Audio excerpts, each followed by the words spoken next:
Youth are responsible for 50% of all violence, just between 12 and 24 years of age.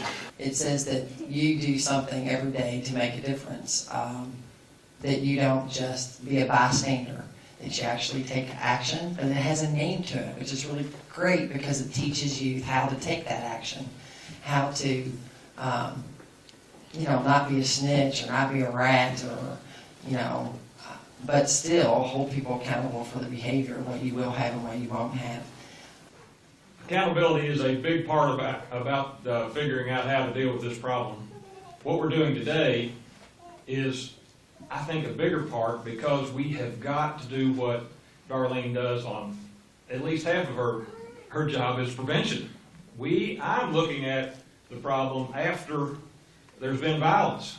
I have 35 cases every Tuesday morning where people are coming in after has been some violence, or someone says there's been violence. And we have got to solve this problem up front. We can't wait until then. Because if you look at the leadership that we have in place in Louisville, in my opinion, this is the right time to make the changes that we all have been wanting to be made, but we've got to be pushed, we've got to be ready, and everybody's got work to do. What I think our youth can do to reduce the amount of violence is really minimal without the accompanying help of adults. Our youth is our future. They're useless if our adults are not consistent and present in their everyday lives. A lot of what we see or perceive as a city of trouble, violent youth is really a scapegoat for what the true problem is. That being the lack of positive role models, present mothers and fathers that are attentive and open-minded, and opportunity. The solution should not weigh so heavily upon our youth, but more heavily upon our elders who have the ball in their court right now. People must learn to hate, and if they can learn to hate, they can learn to love. For love comes more naturally to the human heart than its opposite. And one of the dumbest things you can do as an individual with a physical illness, a physical pain, a nagging issue, is not tell your doctor, is not tell people who care about you. But with mental health, that is extremely common. Part of NAMI's mission is to eradicate the stigma. It's a tall order, but to eradicate the stigma against mental illness. And the only way we're going to get people and families seeking treatment for themselves and their loved ones is to talk about it, to not be afraid to at least go to your family and at least go to your doctor and tell them when you have some kind of mental health concern. So that is an issue. That's violence. That is violence against someone else.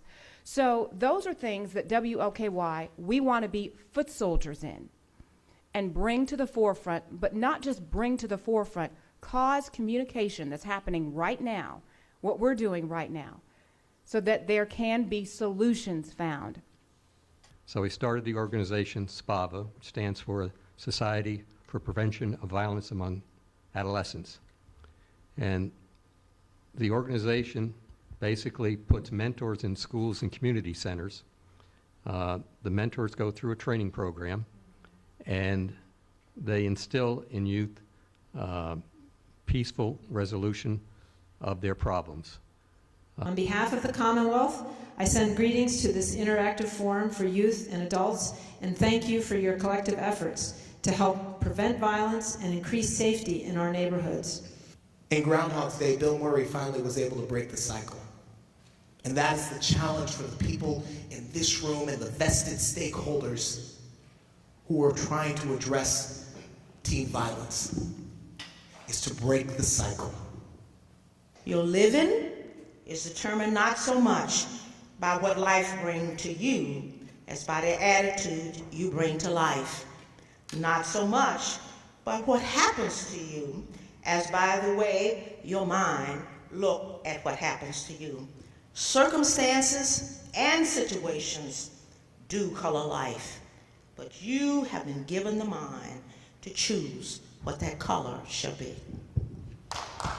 In other words, what you can do collectively, you can do more than individually. There's research that if kids have just one adult that spends time with them and listens to them and cares about them, their success rate goes up tremendously. So any one of you can be that adult in a kid's life and make a huge difference. It's about changing our community and changing habits and behaviors that we have to deal with in order to make this the kind of community that we want it to be for all of us, and most importantly for our students. Okay, and I need to raise a young person who's smart enough to make a good decision, or to at least make his own decision. Okay, that's what's really important. Okay, that's what's really important when we're talking about changing the way that kids are going to do things.